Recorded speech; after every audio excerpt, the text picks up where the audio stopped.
ಕಾಸರಗೋಡಿನ ಹಿರಿಯ ವೈದ್ಯರು ಬಿ ನಾರಾಯಣ ನಾಯಕರು ಅವರು ಸಹ ಇದ್ದಾರೆ. ಅವರು ಸಹ ಕಾರ್ಯಕ್ರಮಕ್ಕೆ ಸ್ವಾಗತಿಸ್ತಾ ಇದ್ದೇನೆ. ಜೇಮ್ಸ್ ಮಡನ್ ಸರ್ ಅವರು ಸಹ ಇದ್ದಾರೆ, ಅವರು ಸಹ ಸ್ವಾಗತಿಸ್ತಾ ಇದ್ದಾರೆ.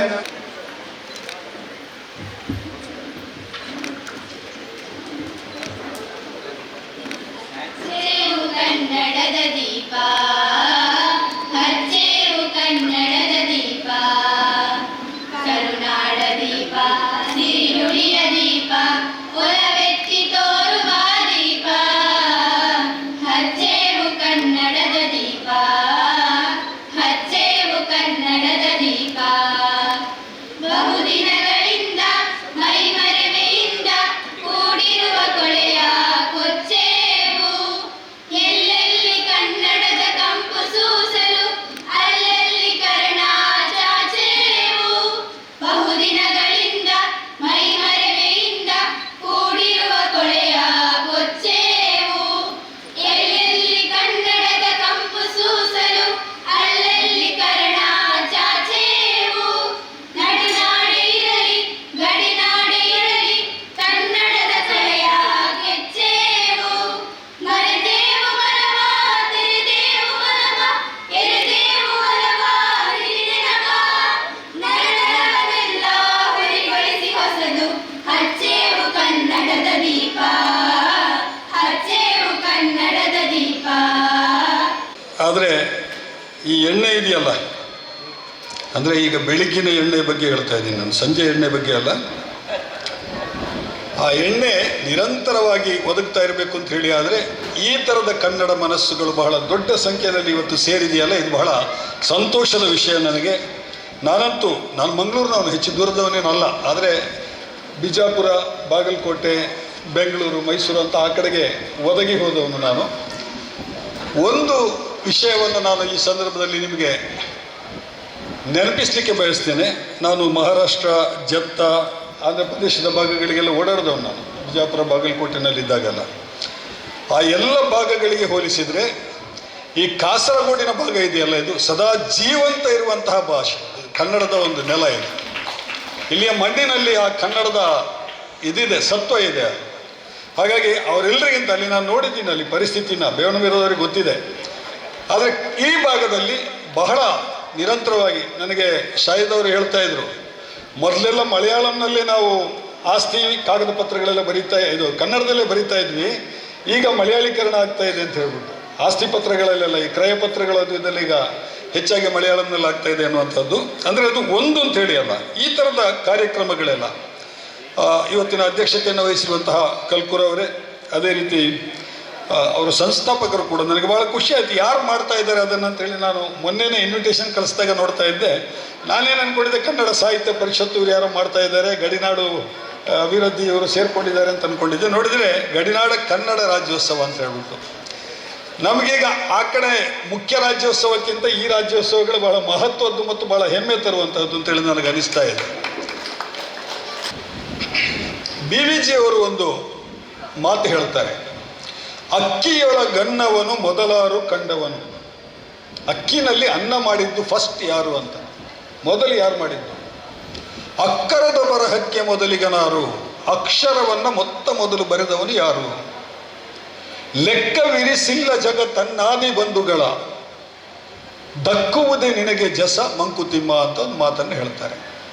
ಇದು ನಮ್ಮ ಸಮಾಜವನ್ನು ಇವತ್ತು, ಹಿಂದೆ ಇರಲಿಲ್ಲ ಇದು, ಇವತ್ತು ಕಾಡ್ತಾ ಇರುವಂಥ ಬಹಳ ದೊಡ್ಡ ಒಂದು ರೋಗ ಏನು ಅಂತ ಹೇಳಿದರೆ, ತನ್ನಾದಿ ಬಂಧುಗಳ, ನಮ್ಮ ಹಿಂದಿನ ಆದಿ ಯಾರಿದ್ದಾರೆ ಅವರನ್ನು ನಾವು ನೆನಪಿಸ್ಕೊಳ್ಳೋದನ್ನು ಮರೆತು ಬಿಟ್ಟಿದ್ದೀವಿ. ಆದರೆ ನಿಮ್ಮ ಕಾರ್ಯಕ್ರಮವನ್ನು ನಾನು ನೋಡಿದಾಗ ನನಗೆ 14 ಜನರಿಗೆ ನೀವು ಸನ್ಮಾನ ಮಾಡ್ತಾ ಇದ್ದೀರಿ ಇವತ್ತು. ಇದು ನಿಜಕ್ಕೂ ಹಿಂದಿನವರನ್ನು ನೆನಪಿಸ್ಕೊಳ್ಳುವಂತಹದ್ದು ಮತ್ತು ಕೆಲಸ ಮಾಡಿದವರನ್ನು ನೆನಪಿಸ್ಕೊಳ್ಳುವಂತಹ ಒಂದು ಸಂಸ್ಕೃತಿಯ ಒಂದು ಮುಖ ನಿಮ್ಮದು. ಅದು ಕೂಡ ಬಹಳ ಖುಷಿಯಾಯಿತು ನನಗೆ.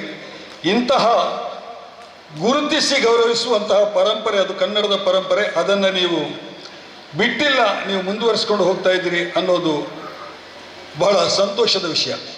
ಡಾಕ್ಟರ್ ದೇವಿ ಅವರು ಒಂದು ಸೆಮಿನಾರ್ನಲ್ಲಿ ಒಂದು ಮಾತನ್ನು ಹೇಳ್ತಾ ಇದ್ರು, ತಮ್ಮ central institute of Indian languages Mysuru CIL. ಕರ್ನಾಟಕದಲ್ಲಿ ಕನ್ನಡ ಉಳಿದಿರೋದು ಕರ್ನಾಟಕದ ಒಳಗಿರುವ ಮತ್ತು ಗಡಿಭಾಗದಲ್ಲಿರುವಂತಹ ಕನ್ನಡಿಗರಿಂದ, ಅಂದರೆ ಬೇರೆ ಭಾಷೆಯ ಕನ್ನಡಿಗರಿಂದ ಅಂತ ಹೇಳಿ. ನಾವೀಗ ಕರಾವಳಿನಲ್ಲಿ ನಾವು ತುಳು, ಬ್ಯಾರಿ, ಕೊಂಕಣಿ, ಕೊಡವ, ಅರೆಭಾಷೆ, ಆ ಕಡೆ ಹೋದರೆ ಉತ್ತರಕ್ಕೆ ಹೋದರೆ ಲಂಬಾಣಿ ಭಾಷೆ, ಆಮೇಲೆ ನಿಮ್ಮ ಉತ್ತರ ಕರ್ನಾಟಕದ ಕನ್ನಡ ಭಾಷೆ, ಪ್ರಾದೇಶಿಕ ಕನ್ನಡ ಭಾಷೆ, ಹುಬ್ಬಳ್ಳಿ ಧಾರವಾಡದ್ದು ಮರಾಠಿ, ಆಮೇಲೆ ಬೆಂಗಳೂರಿನಲ್ಲೇ ನಾವು ತೆಲುಗು, ತಮಿಳು, ಮಲಯಾಳಂ, ಬೇರೆ ಬೇರೆ ಭಾಷೆಗಳಿಂದ ಆ ಭಾಷೆಯವರು ಕನ್ನಡಿಗರ ಜೊತೆ ಮಾತಾಡೋದು. ಅವ್ರು ಹೇಳ್ತಾರೆ, ಅವರು ಒಬ್ಬ ತುಳು ಮಾತಾಡೋನು ಮತ್ತು ಒಬ್ಬ ಕನ್ನಡಿಗ ಪರಸ್ಪರ ಭೇಟಿಯಾದಾಗ ಕನ್ನಡದಲ್ಲಿ ಮಾತಾಡ್ತಾರೆ, ಒಬ್ಬ ಬ್ಯಾರಿ ಭಾಷೆ ಮಾತಾಡೋನು ಮತ್ತು ಒಬ್ಬ ಕನ್ನಡಿಗ ಪರಸ್ಪರ ಭೇಟಿಯಾದಾಗ ಕನ್ನಡದಲ್ಲಿ ಮಾತಾಡ್ತಾರೆ, ಒಬ್ಬ ಮರಾಠಿ ಮತ್ತು ಕನ್ನಡ ಮಾತಾಡುವಂಥವ್ರು ಒಬ್ಬರು ಪರಸ್ಪರ ಸೇರಿದಾಗ ಕನ್ನಡದಲ್ಲಿ ಮಾತಾಡ್ತಾರೆ, ಒಬ್ಬ ಮಲಯಾಳಿ ಮತ್ತು ಒಬ್ಬ ಕನ್ನಡಿಗ ಪರಸ್ಪರ ಸೇರಿದಾಗ ಮಾತಾಡುವಾಗ ಕನ್ನಡದಲ್ಲಿ ಮಾತಾಡ್ತಾರೆ, ಒಬ್ಬ ಕನ್ನಡಿಗ ಮತ್ತು ಮತ್ತೊಬ್ಬ ಕನ್ನಡಿಗ ಸೇರಿದಾಗ ಇಂಗ್ಲೀಷ್ನಲ್ಲಿ ಮಾತಾಡ್ತಾರೆ ಅಂತ. ಅವರು ಅದನ್ನು ಭಾಳ ಚೆನ್ನಾಗಿ ಒಂದು ವೀಕ್ಷಣೆ ಮಾಡಿದ್ದಾರೆ ಅವರು ಅದನ್ನು. ಇದು ಬೆಂಗಳೂರಿನಲ್ಲಿ ನಾವು ನೋಡ್ತಾ ಇದ್ದೀವಿ ನಾವು. ಆಮೇಲೆ ಹೊಸ ಭಾಷೆಯನ್ನು ಉಟ್ಕೊಂಡಿದ್ದೆ ಬೆಂಗಳೂರಿನಲ್ಲಿ, ಕಂಗ್ಲೀಷ್ ಅಂತ. ನೀವು ಶುದ್ಧ ಕನ್ನಡದಲ್ಲಿ ಮಾತಾಡೋದಕ್ಕೆ ಒಂದು 10 ನಿಮಿಷ ನಮ್ಮ ಜೊತೆಗೆ ಬನ್ನಿ ಅಂತ ಹೇಳಿ ನಾನು ಕೆಲವು ಗೆಳೆಯರಿಗೆ, ಬೆಂಗಳೂರಿನ ಗೆಳೆಯರಿಗೆ ನಾವು ಯಾವಾಗಲೂ ಒಂದು ಸವಾಲು ಹಾಕೋದಿದೆ. ಆಯ್ತಪ್ಪ, ಶುದ್ಧ ಕನ್ನಡದಲ್ಲಿ ಒಂದು 10 ನಿಮಿಷ ಮಾತಾಡೋಣ ಬನ್ನಿ ಅಂತ. ಭಾಳ ಸಲ ಸಾಧ್ಯನೇ ಇಲ್ಲ ಬೆಂಗಳೂರಿನವ್ರ ಕೈಯಿಂದ. ಇನ್ನೂ ಸ್ವಲ್ಪ ಮೈಸೂರಿನವ್ರು ಉಳ್ಕೊಂಡಿದ್ದಾರೆ. ಆಮೇಲೆ ನಿಮ್ಮ ಉತ್ತರ ಕರ್ನಾಟಕದವರು, ಬೇವಿನ ಮರದವರೇ, ನಿಮ್ಮ ಹಾವೇರಿ ಮೇಲ್ಗಡೆಯಿಂದ, ಹಾವೇರಿ ಸಹಿತ ಮೇಲ್ಗಡೆಯಿಂದ ಎಲ್ಲ ಇದ್ದೀರಲ್ಲ, ಕನ್ನಡವನ್ನು ನಿಜವಾಗಿ ನೀವು ಉಳಿಸಿದವರು ನೀವು. ಯಾಕಂದರೆ ನಾನು 5 ವರ್ಷ ಬಿಜಾಪುರ ಬಾಗಲಕೋಟೆ ಜಿಲ್ಲೆಯ ಪ್ರಜಾವಾಣಿ ಡೆಕ್ಕನಾಡು ಪತ್ರಿಕೆ ವರದಿಗಾರನಾಗಿ ನಾನು ಆ ಕಾಲದಲ್ಲಿ ಕೆಲಸ ಮಾಡಿದ್ದೀನಿ. ನಾನು ನಿಮ್ಮ ರಾಮಕೃಷ್ಣ ಹೆಗಡೆ ಅವರು ಇಲೆಕ್ಷನ್ ನಿಂತಿದ್ರು ಅವಾಗ. ಆ ಕಾಲಕ್ಕೆ ನಾನು ಅಲ್ಲಿಗೆ ವರದಿಗಾರನಾಗಿ ಹೋದೆ ಬಾಗಲಕೋಟೆಯಲ್ಲಿ. ನಾನು ನೋಡಿದ್ದೀನಿ ಅಲ್ಲಿ ಆ ಗಡಿಭಾಗದಲ್ಲೆಲ್ಲ, ಗುಲ್ಬರ್ಗ ಇರಬಹುದು, ನಿಮ್ಮ ಬಾಗಲಕೋಟೆ ಇರಬಹುದು, ಬಿಜಾಪುರ ಇರಬಹುದು. ನಿಜಕ್ಕೂ ಅಂದರೆ ಇಡೀ ಕನ್ನಡ ಇವತ್ತು ಹೇಗೆ ಉಳಿದಿದೆ ಅಂತ ಹೇಳಿದ್ರೆ, ಈ ಪ್ರಾದೇಶಿಕವಾದ ವೈವಿಧ್ಯತೆ ಇದೆಯಲ್ಲ, ಈ ವೈವಿಧ್ಯತೆ ಇನ್ನೂ ಜೀವಂತವಾಗಿರೋದ್ರಿಂದ ಉಳಿದಿದೆ.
ದಕ್ಷಿಣ ಕನ್ನಡ ಜಿಲ್ಲೆಯ ಕನ್ನಡ ಭಾಷೆ ಅತ್ಯಂತ ಸ್ಪಷ್ಟವಾದ್ದು.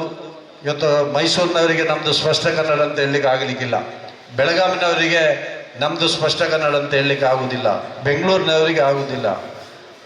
ಈ ರಾಜ್ಯದ ಯಾವುದಾದ್ರೂ ಒಂದು ಮೂಲೆಯಲ್ಲಿ ಸ್ಪಷ್ಟ ಕನ್ನಡವನ್ನು ಮಾತನಾಡ್ತಕ್ಕಂಥವ್ರು ಇದ್ದರೆ ಅದು ದಕ್ಷಿಣ ಕನ್ನಡ ಜಿಲ್ಲೆ ಮತ್ತು ಕಾಸರಗೋಡು ಜಿಲ್ಲೆ. ಇವತ್ತು ಕಾಸರಗೋಡಿನ ಜನರ ಭಾಷಣ, ದಕ್ಷಿಣ ಕನ್ನಡ ಜಿಲ್ಲೆಯವರ ಭಾಷಣವನ್ನು ಕೇಳಿ ಇಡೀ ಬೆಂಗಳೂರಿನಲ್ಲಿ ಎಲ್ಲರೂ ಅತ್ಯಂತ ಸಂತೋಷ ಪಡ್ತಾರೆ. ನಮ್ಮ DK ಶಿವಕುಮಾರ್ ಅವರು ಇತ್ತೀಚೆಗೆ ಹೇಳಿದರು, ನಮ್ಮ ಒಂದು ಶಾಲೆಯ ದಶಮಾನೋತ್ಸವ ಕಾರ್ಯಕ್ರಮ ಬೆಂಗಳೂರಲ್ಲೇ ಇತ್ತು. ಆ ಕಾರ್ಯಕ್ರಮದಲ್ಲಿ ಸನ್ಮಾನ್ಯ ಉಪಮುಖ್ಯಮಂತ್ರಿಗಳು DK ಶಿವಕುಮಾರ್ ಅವರು ಬಂದಿದ್ದರು. ಆವಾಗ ಈ ಮಾತನ್ನು ಅವರು ಹೇಳಿದರು, ದಕ್ಷಿಣ ಕನ್ನಡ ಜಿಲ್ಲೆಯಲ್ಲಿ ಇರ್ತಕ್ಕಂಥ ವಿಶೇಷವಾಗಿ ಅದರಲ್ಲಿ ಬ್ಯಾರಿ ಜನಾಂಗ ಕೂಡ ಅವರು ಕೂಡ ಕನ್ನಡವನ್ನು ಅತ್ಯಂತ ಸ್ಪಷ್ಟವಾಗಿ ಮತ್ತು ಸುಲಲಿತವಾಗಿ ಮಾತನಾಡ್ತಾರೆ. ಅದಕ್ಕಾಗಿ ನಾನು ಅವರನ್ನು ಯಾವತ್ತೂ ಅಭಿನಂದಿಸ್ತೇನೆ ಅಂತ ಹೇಳ್ತಕ್ಕಂಥ ಮಾತನ್ನು ಸನ್ಮಾನ್ಯ ಡಿ ಕೆ ಶಿವಕುಮಾರ್ ಅವರು ಹೇಳಿದರು. ಅದು ನಮ್ಮ ಮುಖ್ಯಮಂತ್ರಿಗಳಾದಂಥ ಸಿದ್ದರಾಮಯ್ಯ ಅವರು ಕನ್ನಡದ ಬಗ್ಗೆ ಕನ್ನಡ ಕಾವಲು ಪಡೆಯ ಅಧ್ಯಕ್ಷರಾಗಿ ಇವತ್ತು ರಾಜ್ಯದ ಮುಖ್ಯಮಂತ್ರಿಗಳಾಗಿ ಇವತ್ತು ನಮ್ಮ ಸೋಮಣ್ಣ ಬೇವಿನಮರದ ಹಿರಿಯರನ್ನು ನೇಮಕ ಮಾಡಿ ಗಡಿನಾಡ ಪ್ರದೇಶದಲ್ಲಿರ್ತಕ್ಕಂಥ ನಮ್ಮ ಕನ್ನಡಿಗರೇನಿದ್ದಾರೆ ಅವರ ಏನು ಕನ್ನಡ ಭಾಷೆ ಕನ್ನಡ ಸಂಸ್ಕೃತಿಯನ್ನು ರಕ್ಷಣೆ ಮಾಡತಕ್ಕಂಥ ಒಂದು ದೊಡ್ಡ ಜವಾಬ್ದಾರಿಯನ್ನು ಕೊಟ್ಟಿದ್ದಾರೆ. ಇವತ್ತು ನನಗೆ ಭಾಳ ಸಂತೋಷ ಆಗ್ತಾ ಇದೆ. ಬೇವಿನ ಮರದವರು ಸುಬ್ಬಯ್ಯ ಕಟ್ಟೆಯವರೆಲ್ಲ ಕರ್ನಾಟಕದ ಕೇರಳದ ಮುಖ್ಯಮಂತ್ರಿಗಳನ್ನು ಭೇಟಿಯಾಗಿ ಇಲ್ಲಿ ಏನೋ ಒಂದು ಸಮಸ್ಯೆ ಇತ್ತು, ಆ ಸಮಸ್ಯೆಗೆ ಒಂದು ಪರಿಹಾರವನ್ನು ಕಂಡುಕೊಳ್ತಕ್ಕಂಥ ವ್ಯವಸ್ಥೆ ಆಗಿದ್ರೆ ಅವರಲ್ಲಿರ್ತಕ್ಕಂಥ ಒಂದು ಇಚ್ಛಾಶಕ್ತಿ. ನಾನು ಕೂಡ ಭಾಳ ಹಿಂದೆ ಕಾಸರಗೋಡು ನನ್ನ ಅಜ್ಜನವರವರು ತೆಕ್ಕಿಲಲ್ಲಿ ಬಹುಶಃ ಒಂದು 250 ವರ್ಷಗಳ ಚರಿತ್ರೆಯನ್ನು ಮತ್ತು ಭೂ ದಾಖಲೆಗಳನ್ನು ತೆಗೆದಾಗ ಈ ಜಿಲ್ಲೆಯ ಬಹುತೇಕ ಭಾಗದಲ್ಲಿ ಕನ್ನಡದಲ್ಲಿ ನೋಂದಣಿ ಆಗ್ತಾ ಇತ್ತು. ಎಲ್ಲ ಭಾಷೆಗಳು ಕನ್ನಡದಲ್ಲೇ ಇತ್ತು. ಮಾತನಾಡ್ತಕ್ಕಂಥವರು ಕನ್ನಡದವರು, ತುಳುವವರು, ಏನು ದಕ್ಷಿಣ ಕನ್ನಡ ಜಿಲ್ಲೆಯ ಸಂಸ್ಕೃತಿ ಇದೆಯೋ ಅದೇ ನಮ್ಮ ಕಾಸರಗೋಡಲ್ಲಿತ್ತು. ಕ್ರಮೇಣ 1950ರ ನಂತರ ಏನು ನಮ್ಮ ದೇಶಕ್ಕೆ ಸ್ವಾತಂತ್ರ್ಯ ಸಿಕ್ಕಿದ ನಂತರ ಕಾಸರಗೋಡು ಬಹುಶಃ ಮಲಯಾಳೀಕರಣ ಆಗುವಂಥ ಒಂದು ಪರಿಸ್ಥಿತಿಗೆ ಮತ್ತು ಕೇರಳ ರಾಜ್ಯಕ್ಕೆ ಸೇರ್ಪಡೆ ಆಗ್ತಕ್ಕಂಥ ಒಂದು ವ್ಯವಸ್ಥೆ ಆಯಿತು. ನಾನು ಯಾವ ಪಂಡಿತ ಕೂಡ ಅಲ್ಲ, ನಾನೊಬ್ಬ ಸಾಮಾನ್ಯ ಕನ್ನಡದ ಸೇವಕರು ಹೋದ ಜಾಗದಲ್ಲಿ ಹೋಗ್ತಾ ಇರೋನಷ್ಟೇ ನಾನು. ಹಾಗಾಗಿ ಯಾವ ಸಾಧಕನೂ ಅಲ್ಲ, ಯಾವ ಸಾಹಿತಿ ಪಂಡಿತನೂ ಕೂಡ ಅಲ್ಲ. ಈಗ ಎಲ್ಲರೂ ಮಾತನಾಡಿದ್ರು, ಎಲ್ಲರೂ ಮಾತನಾಡ್ತಾ ಇದ್ದಾರೆ. ಇವತ್ತು ನಮ್ಮ ಬೇವಿನ ಮರದ ಸರ್ಗೆ ಗೊತ್ತಿದೆ, ನಾವು ಎಲ್ಲಿ ಹೋದ್ರು ಗಡಿನಾಡಲ್ಲಿ ಹೋದ್ರು ಒಂದಾಗ್ತೀವಿ, ನಾವು ಎಲ್ಲಿ ಹೋದ್ರು ಒಂದಾಗ್ತೀವಿ. ಬೇವಿನ ಮರದ ಸರ್ ಏನು ಸೋಮಣ್ಣ ಬೇವಿನ ಮರದ ಸರ್ ಇದ್ದಾರೋ ಬಹಳ ಅದ್ಭುತವಾದ ಕನ್ನಡದ ಒಂದು ಮೇಲೆ ಕಾಳಜಿ ಇರುವಂಥ, ಗಡಿನಾಡಿನ ಕನ್ನಡಿಗರಿಗೆ ಏನಾದರೂ ಮಾಡಬೇಕು ಅಂತ ಇರುವಂಥ ಒಬ್ಬ ದಕ್ಷ ರಾಜಕಾರಣಿ ಅಲ್ಲ, ಅಧಿಕಾರಿ ಅಂತ ಹೇಳಿದ್ರೆ ತಪ್ಪಾಗ್ಲಿಕ್ಕಿಲ್ಲ. ಅವ್ರನ್ನ ಅಧಿಕಾರಿಗಳ ಲೆವೆಲ್ನಲ್ಲಿ ಕೆಲಸ ಮಾಡುವಂಥವ್ರು. ಆದರೆ ಇವತ್ತು ಏನಾಗಿದೆ ಅಂತ ಹೇಳಿದ್ರೆ ಸರ್ಕಾರಗಳು ಕನ್ನಡ, ನನಗೆ ಇವತ್ತು ಬಹಳ ಖುಷಿ ಆಯ್ತು ಇಷ್ಟು ಜನ ಸೇರಿದ್ದಾರೆ ಅಂತ ಹೇಳ್ಬಿಟ್ಟು. ಅದೇ ನಾವು ಬೆಂಗಳೂರಿನಲ್ಲಿ ಮಾಡಿದ್ರೆ ಇಷ್ಟು ಜನ ಸೇರಲ್ಲ, ಊಟದ ಹತ್ರ ಇರ್ತಾರೆ ಅಥವಾ ಎಲ್ಲರೂ ಇರುವಂತ ಪರಿಸ್ಥಿತಿ ಬಂದಿದೆ. ಯಾಕೆಂದ್ರೆ ಸಮ್ಮಿಶ್ರ ಆಗಿದೆ ಅಲ್ಲಿ. ಇಲ್ಲಿ ಸರ್ವ ಜನಾಂಗದ ಶಾಂತಿಯ ತೋಟವನ್ನ ನೋಡ್ತಾ ಇದ್ದೇನೆ ನಾನು. ಸರ್ವ ಪಕ್ಷಗಳ ಕ್ರಾಂತಿ ಕೂಟ ಕೂಡ ಇದೆ, ಶಾಂತಿಯ ತೋಟ ಕೂಡ ಇದೆ, ಎರಡೂ ಇದೆ. ಬಹಳ ಖುಷಿ ಆಯ್ತು.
ನನಗೊಂದು ಮಾತು ನೆನಪು ಬರ್ತಾ ಇದೆ. ಒಂದು ಜಾನಪದ ಗೀತೆ ಇದೆ. ಅದರ ಸಾರಾಂಶ ಇಷ್ಟೇ: ಬೆಳಿಗ್ಗೆ ಎದ್ದು ಯಾರ್ಯಾರನ್ನ ನೆನೆಯಲಿ ಅಂತ ಹೇಳ್ತಾರೆ. ನಾನು ಬೆಳಿಗ್ಗೆ ಎದ್ದು ಯಾರ್ಯಾರು ನೆನೆಯಬೇಕು ಅಂತ ಹೇಳಿದ್ರೆ ಕಾಸರಗೋಡಿನ ಕನ್ನಡಿಗರನ್ನ, ಅಂದ್ರೆ ಕೇರಳದ ಕನ್ನಡಿಗರನ್ನ, ಮಹಾರಾಷ್ಟ್ರದ ಕನ್ನಡಿಗರನ್ನ, ಗೋವಾದ ಕನ್ನಡಿಗರನ್ನ, ತೆಲಂಗಾಣದ ಕನ್ನಡಿಗರನ್ನ, ಆಂಧ್ರ ಪ್ರದೇಶದ ಕನ್ನಡಿಗರನ್ನ, ತಮಿಳುನಾಡಿನ ಕನ್ನಡಿಗರನ್ನ ನಾನು ನೆನೆಸ್ಬೇಕಾಗಿದ್ದು ನನ್ನ ಆದ್ಯ ಕರ್ತವ್ಯ ಅಂತೇಳಿ ನಾನು ಭಾವಿಸಿದ್ದೇನೆ. ಹಲವಾರು ಸಮಸ್ಯೆಗಳು ಹೊರನಾಡ ಕನ್ನಡಿಗರಿಗೆ ಅದಾವು. 10 ಸಮಸ್ಯೆಗಳಲ್ಲಿ ಒಂದು 4-5 ನಾವು ಮಾಡಿದ್ದೇವೆ ಅನ್ನೋಂಥದ್ದು ಬಹಳ ಸಂತೋಷ ಅದ. 10 ಆಗ್ತದವು ಅಂತ ನಾನು ಹೇಳ್ತಾ ಇಲ್ಲ. ಕರ್ನಾಟಕ ಗಣ ಸರ್ಕಾರದ ಮುಖ್ಯ ಕಾರ್ಯದರ್ಶಿಯವರ ಜೊತೆಗೆ ನಾನು ಹೇಳಲೇಬೇಕಾಗ್ತದೆ. ಕೆಲವೊಂದನ್ನು ಮುಖ್ಯ ಕಾರ್ಯದರ್ಶಿಗಳ ಜೊತೆಗೆ ಎಲ್ಲ ಇಲಾಖೆಯ ಕಾರ್ಯದರ್ಶಿಗಳು, ಪ್ರಿನ್ಸಿಪಲ್ ಸೆಕ್ರೆಟರಿ ಅವರು, ಜಿಲ್ಲಾ ಉಸ್ತುವಾರಿ ಕಾರ್ಯದರ್ಶಿಗಳ ಜೊತೆಗೆ ಸಭೆಯನ್ನ ಮಾಡಿದಾಗ ಕೆಲವೊಂದು ಸಮಸ್ಯೆಗಳು ಬಗೆಹರಿಸಲಿಕ್ಕೆ ಪ್ರಯತ್ನವನ್ನು ಮಾಡಿದ್ದೇವೆ. ಏನು ಗೋವಾದಲ್ಲಿರ್ತಕ್ಕಂಥವರು, ಕೇರಳದಲ್ಲಿರ್ತಕ್ಕಂಥವರು, ಮಹಾರಾಷ್ಟ್ರದಲ್ಲಿರ್ತಕ್ಕಂಥ ಕನ್ನಡಿಗರ ಮಕ್ಕಳಿಗೆ ಕರ್ನಾಟಕದಲ್ಲಿಯೂ ಸಹ ಯಾವ ರೀತಿ ಕರ್ನಾಟಕದಲ್ಲಿರ್ತಂಥ ಕಲಿತಂಥ ಕನ್ನಡ ಶಾಲೆಯಲ್ಲಿ ಕಲಿತಂಥ ಮಕ್ಕಳಿಗೆ ವಸತಿ ಸೌಲಭ್ಯ ಕೊಡಬೇಕು ಅನ್ನೋದನ್ನ ಈ ಹೊರ ರಾಜ್ಯದಲ್ಲಿರ್ತಕ್ಕಂಥ ಕನ್ನಡಿಗರು ಕರ್ನಾಟಕದಲ್ಲಿ ಕೊಡಬೇಕು ಅನ್ನೋಂಥ ಒಂದು ಪ್ರಯತ್ನವನ್ನು ಮಾಡಿ, ಆದೇಶವನ್ನು ಮಾಡಿ ಈಗಾಗಲೇ ಅದು ಜಾರಿಯಲ್ಲಿದೆ ಅನ್ನೋಂಥ ಮಾತನ್ನ ನಾನು ನಿಮ್ಗೆ ಹೇಳ್ತಾ ಇದ್ದೇನೆ. ಎಲ್ಲ ಕನ್ನಡ ಶಾಲೆಗೆ ಕನ್ನಡದ ದಿನಪತ್ರಿಕೆಗಳನ್ನು ಕೊಡಬೇಕು ಅನ್ನೋಂಥ ಒಂದು ನಿರ್ಣಯವನ್ನು ನಾವು ಮಾಡಿದ್ದೇವೆ. ಅದು ಈಗಾಗಲೇ ಪ್ರಾರಂಭ ಆಗಿದೆ. ಹಂತ ಹಂತವಾಗಿ ಎಲ್ಲ ರಾಜ್ಯಗಳಿಗೆ ಕನ್ನಡ ಶಾಲೆಗಳಿಗೆ ಹೋಗ್ತವೆ. ಅದರ ಜೊತೆಗೆ ಇಂಥ ಏನು 100 ವರ್ಷಗಳ ಕಾಲ ಕನ್ನಡ ಶಾಲೆಯನ್ನ ನಡೆಸಿಕೊಂಡು ಬಂದಿದ್ದಾರಲ್ಲ ಅಂಥವರಿಗೆ ಸಹ ಮೂಲಭೂತ ಸೌಕರ್ಯಗಳನ್ನು ಒದಗಿಸಬೇಕನ್ನಂಥದ್ದನ್ನ ಕರ್ನಾಟಕ ಗಣ ಸರ್ಕಾರಕ್ಕೆ ನಾವು ಮನವಿಯನ್ನ ಮಾಡಿದ್ದೇವೆ. ಅದೇ ರೀತಿ ಇನ್ನೇನು ಒಂದು ವಾರದಲ್ಲಿ ಅದು ಪೂರೈಸಿಕೆ ಆಗಬಹುದು ಅನ್ನೋಂಥ ನಿರೀಕ್ಷೆಯಲ್ಲಿ ನಾನಿದ್ದೇನೆ.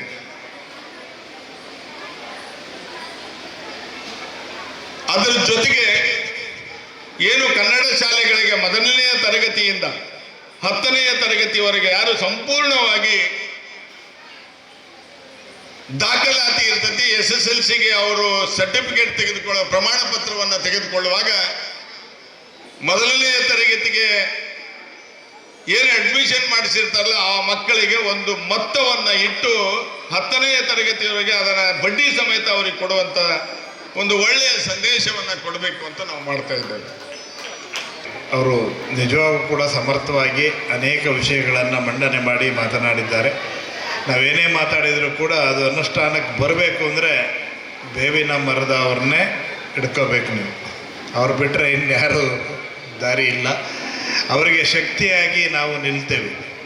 ಸರ್ಕಾರದ ಮಟ್ಟದಲ್ಲಿರ್ಬೋದು, ಮುಖ್ಯಮಂತ್ರಿಗಳ ಹತ್ರ ಇರ್ಬೋದು, ಅವ್ರ ಸಂಬಂಧಪಟ್ಟ ಸಚಿವರ ಹತ್ರ ಇರ್ಬೋದು, ಅವರ ಶಕ್ತಿಯಾಗಿ ನಾವು ನಿಲ್ತೇವೆ. ನಿಮ್ಮೆಲ್ಲರ ಅಹವಾಲುಗಳಿಗೆ ನಾವು ಧ್ವನಿ ಆಗ್ತೇವೆ. ಅಷ್ಟೇ ಅಲ್ಲ, ಮುಂದೆ ಏನೆಲ್ಲ ಯೋಜನೆಗಳನ್ನು ಮಾಡಬೇಕು ಅಂತೇಳಿ ಅವರಿಗೆ ನಿಜವಾಗೂ ಕೂಡ ಅನಿಸಿದೆ. ಏಕೆಂದರೆ ಇಲ್ಲಿಂದ ಇಡೀ ನಾಡಿನ ಉದ್ದಗಲಕ್ಕೆ ಪ್ರವಾಸ ಮಾಡಿದ್ದಾರೆ. ಗಡಿಭಾಗದ ಜಿಲ್ಲೆಗಳು ಬಹುಶಃ ಒಂದು 9 ಜಿಲ್ಲೆಗಳೇನೋ ಬರ್ತವೆ ಅನಿಸುತ್ತೆ ಗಡಿಭಾಗದಲ್ಲಿ. ಅಷ್ಟು 19 ಜಿಲ್ಲೆ 63 ತಾಲೂಕು ಅವರ ವ್ಯಾಪ್ತಿಗೆ ಬರ್ತವೆ ಗಡಿಭಾಗದಲ್ಲಿ. ಮಹಾರಾಷ್ಟ್ರದ ಗಡಿ ಇರ್ಬೋದು, ಇಲ್ಲಿ ಕೇರಳದ ಗಡಿ ಇರ್ಬೋದು, ತಮಿಳುನಾಡು, ಆಂಧ್ರ ಎಲ್ಲ ಸೇರಿದಂತೆ, ಗೋವಾ ಗಡಿನೂ ಸೇರಿದಂತೆ. ಹಾಗಾಗಿ ಈ ಎಲ್ಲ ಗಡಿಭಾಗದಲ್ಲಿರುವಂಥ ಕನ್ನಡಿಗರ ಹಿತಾಸಕ್ತಿಯನ್ನು ಕಾಯುವಂಥ ನಿಟ್ಟಿನಲ್ಲಿ ಕರ್ನಾಟಕ ಸರ್ಕಾರಕ್ಕೆ ಏನು ಬದ್ಧತೆ ಇದೆಯೋ ಅದೇ ಬದ್ಧತೆಯನ್ನು ಗಡಿನಾಡು ಪ್ರಾಧಿಕಾರ ಉಳಿಸ್ಕೊಂಡು ಹೋಗಬೇಕು. ಆ ನಿಟ್ಟಿನಲ್ಲಿ ಇಲ್ಲಿವರೆಗೂ ಗಡಿನಾಡು ಪ್ರಾಧಿಕಾರ ಒಂದು ರೀತಿ ಕಳೆದೇ ಹೋಗಿತ್ತದು. ಇದೆಯಾ ಇಲ್ವಾ ಅಂತೇಳಿ ಯಾರೋ ಒಬ್ಬ ನೆಪ ಮಾತ್ರಕ್ಕೆ ಬರೋದು, ಕುರ್ಚಿಯಲ್ಲಿ ಕೂರೋದು, ಹೋಗೋದು ಇಷ್ಟೇ ಇತ್ತು. ಆದರೆ ನಿಜವಾಗೂ ಕೂಡ ಒಬ್ಬ ಕ್ರಿಯಾಶೀಲ ಅಧ್ಯಕ್ಷರು ಇಲ್ಲಿ ಸಿಕ್ಕಿದ್ದಾರೆ. ಕಳೆದ ಬಾರಿ ಡಾಕ್ಟರ್ ಸಿ ಸೋಮಶೇಖರ್ ಇದ್ದರು, ಅವರು ಕೂಡ ಅನೇಕ ಕಡೆ ಪ್ರವಾಸವನ್ನು ಮಾಡಿದರು. ಈಗ ನಿಜವಾದ ಅಧ್ಯಕ್ಷರು ಸಿಕ್ಕಿದ್ದಾರೆ. ಈಗ ಅವ್ರಿಗೆ ಒಂದೇ ಒಂದು ಕೊರತೆ, ಅನುದಾನ ಕೊಡಿಸಿ ಅಂತ. ಅನುದಾನವನ್ನು ನಾವು ಸರ್ಕಾರದ ಮಟ್ಟದ ಒತ್ತಾಯವನ್ನು ಮಾಡಿ ಕೊಡಿಸುವಂಥ ಪ್ರಯತ್ನವನ್ನು ನಾವು ಮಾಡ್ತೀವಿ. ಅದನ್ನು ನೀವು ಈ ಉಳಿದಂಥ ಎಲ್ಲ ಜಿಲ್ಲೆಗಳಲ್ಲಿ 19 ಜಿಲ್ಲೆಗಳಲ್ಲಿ 163 ತಾಲೂಕುಗಳಲ್ಲಿ 63 ತಾಲೂಕುಗಳಲ್ಲಿ ನೀವು ಅದನ್ನು ಕ್ರಿಯಾಶೀಲವಾಗಿ ಅನುಷ್ಠಾನ ಮಾಡುವಂಥ ಕೆಲಸವನ್ನು ಮಾಡಲಿ ಅಂತೇಳಿ ಹೇಳ್ತಾ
ಸಾಹಿತಿಗಳ, ಪಂಡಿತರ, ಪತ್ರಕರ್ತರ, ವೈದ್ಯರ, ವಿಜ್ಞಾನಿಗಳ, ಜನಪದೀಯರ ಎಲ್ಲದಕ್ಕಿಂತ ಮುಖ್ಯವಾಗಿ ಪ್ರಪ್ರಥಮ ರಾಷ್ಟ್ರಕವಿ ಎಂದು ಮಾನ್ಯರಾದಂಥ ಗೋವಿಂದ ಪೈಗಳ ನಾಡು ಅಂತ ಭಾಳ ಸಂಭ್ರಮದಿಂದ ನಾವು ಈ ರಾಜ್ಯೋತ್ಸವದ ಸಂದರ್ಭದಲ್ಲಿ ಸ್ಮರಿಸಿಕೊಳ್ಬಹುದು. ಈ ಪ್ರದೇಶದಲ್ಲಿ ಸಾಂಸ್ಕೃತಿಕದ ಕೊಡುಗೆಯಲು ಬಹಳ ಮಹತ್ತರವಾದ ಸ್ಥಾನ ಇದೆ. ಸಿನಿಮಾ ರಂಗಭೂಮಿ ಕ್ಷೇತ್ರವನ್ನು ತೆಗೆದುಕೊಳ್ಳಿ, ಇತ್ತೀಚಿನ ದಿನಗಳ ಸಿನಿಮಾಗಳ ವ್ಯವಸ್ಥೆಗಳಲ್ಲಿ ದೊಡ್ಡ ಸುದ್ದಿ ಮಾಡಿದಂಥ ಕಾಸರಗೋಡು ಸರ್ಕಾರಿ ಕನ್ನಡ ಮಾಧ್ಯಮ ಶಾಲೆ, ಅದರ ಉಗಮ, ಅದಕ್ಕೆ ಕಾರಣೀಕರ್ತರು ಇವತ್ತು ಅದರ ಒಂದು ಮೂಲ ಸ್ವರೂಪದವರು ಇವತ್ತಿನ ಸನ್ಮಾನಿತರಾಗಿದ್ದಾರೆ. ತದನಂತರದ ಕಾಂತಾರ, ಅದಕ್ಕೂ ಮೂಲ ಭೂಮಿಕೆ, ಮೂಲ ವ್ಯವಸ್ಥೆ ಅದು ಇಲ್ಲಿಂದಲೇ. ನಂತರ ಅದೇನು ಹೇಳಿದ್ರಲ್ಲ, ಏನು ಸೂಫಿ, ಏನದು ಅದನ್ನು ನಾನು ನೋಡಲಿಲ್ಲ, ಅದನ್ನು ನೋಡಬೇಕಾಗಿದೆ ಸಿನಿಮಾ.